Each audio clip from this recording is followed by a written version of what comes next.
really fully addressed. What we have gotten is manipulation and propaganda and lies. And so there is no academic understanding of this. There is no solid understanding because the government has spent billions of dollars to ensure that we don't have that. Now, well, I mean, let's look at how they've done that, too. I mean, they have fed information to the science fiction community, which has made movies and all kinds of documentaries to kind of soften up society, but also to mislead them, to send them down another road of understanding.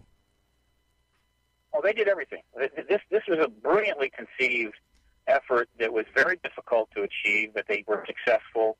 The CIA founded the National Enquirer. It founded the Weekly World News.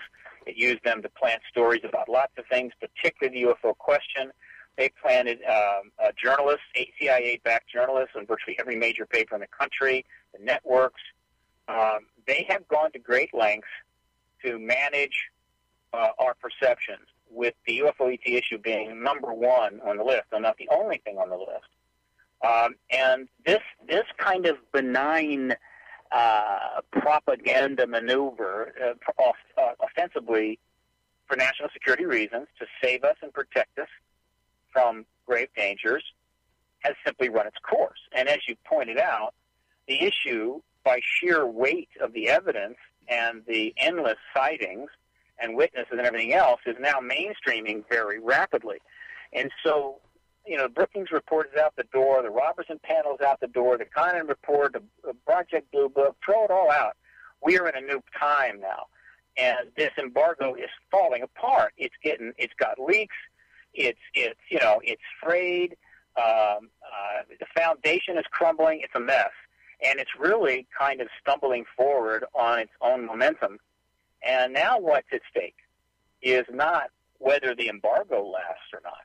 What's at stake is how well the various governments are perceived by their citizens in dealing with this issue in the modern era. Not what they did in 1950 or 60 or 70 or 80, but how did they handle the run-up to disclosure and the post-disclosure period. Well, but Steve, we're really talking about. So we see Obama stumbling forward here, having a very, very tough time. But Steve, we're talking about two different aspects of it here. Okay, so there's new leadership there that's very interesting. We see countries releasing files by the tens of thousands of records. We see witnesses coming forward. There's a lot of confusion, but ultimately, one nation is going to act. And the four most likely candidates are, actually, I think I will go with five here. They are Russia, China, Brazil, France, and now I'm adding the UK. And the reason I'm adding the UK, which I had not included for a good while, is because of the change of government there. But in our country, Steve, we have basically two layers of government. We have the public government that we elect and that we see on TV, we can watch on C-SPAN and the news. And then we have the unelected government. We have sort of the bureaucratic government, the under the scenes, behind the curtain government that runs all the money. Now, how's the movement for amnesty for those folks? If they come forth now, are we going to publicly start having congressional hearings, or are we going to give them some kind of amnesty that they can come forward and say, yes, we have a warehouse full of Roswell spacecraft and we're now ready to show them to you? The amnesty issue for witnesses has been out there for decades. It's not going to happen, but it was worth doing. In other words, if any amnesty is given to people to come forward to speak about their experiences with the UFO issue while working for the government and working under clearances, it will happen in the post-disclosure world, not pre-disclosure. Sure. Not going to happen ever. Sure, I believe that. Very important to put that out there. And we did many times, going all the way back in the early 90s. And the reason why it was important was to send a message to those inside that we don't view the government, we don't want to view the government as the enemy, and we don't want to view them as the enemy, and we are going to be very understanding and sympathetic to those who have had to go along with this truth embargo because it's their job and because they were told it was in the interest of national security. In other words, we're getting a message of understanding and reconciliation ahead of the game. It's kind of a presumptive clause in a way, but what we're saying is, look, and certainly we're saying we will support amnesty after disclosure. I mean, that's a given. I mean, when it comes up, we're going to be there. But there is no way that amnesty would be instituted prior to disclosure because that would end the truth embargo virtually overnight. And so we sort of knew that. I mean, what you have to think about this, Brooks, is an extremely complex four-dimensional chess game. It's not a three-dimensional chess game because the truth embargo creates kind of an additional dimension to all this that doesn't exist in their activist movement. I mean, the civil rights movement never had to prove there was segregation in the South. The independence movement in India never had to prove that the British were there. The women who were trying to get the right to vote never had to prove that they were being denied the right to vote. But in the disclosure movement, we are repeatedly asked over and over and over again to prove the fundamental premise. Disclosure of ETs? What ETs? Right. How do you know there's ETs? This makes it a four-dimensional chess game, and it's extremely complicated and very difficult for people to follow, which is why it's been very hard to build what we call a mass movement until just recently it's starting to take hold, and almost impossible to get funding.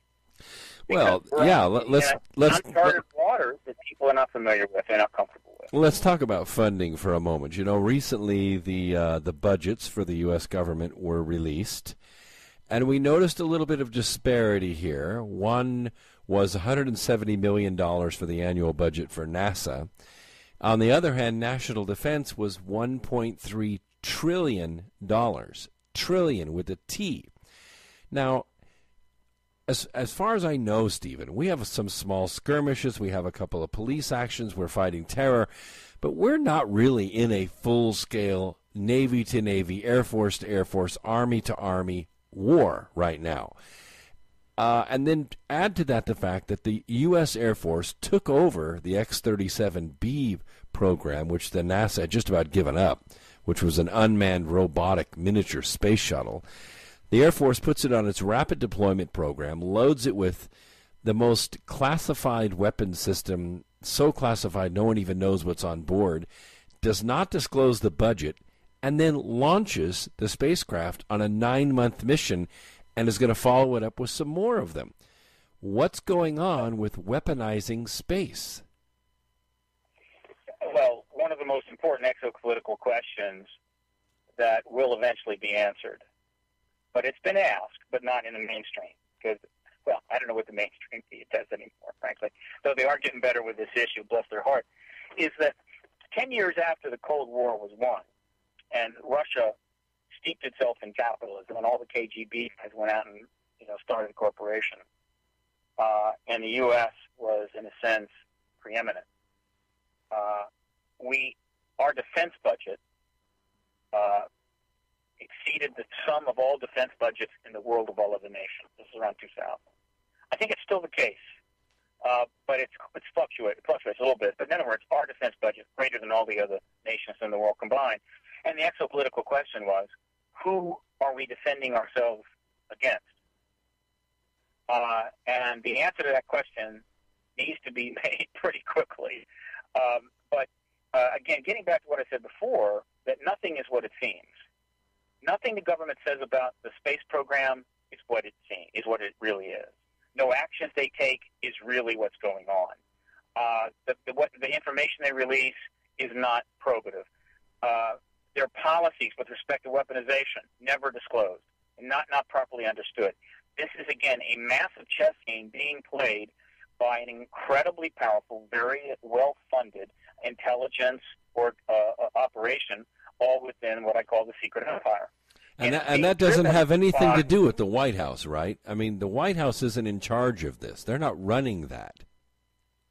Well, this is one of the great issues that has to be resolved. This is another one of the major exopolitical issues. Turns out it's not all exopolitical. Is that our government really has three fundamental layers in looking across the whole thing. One is what we'll call the purely elected layer.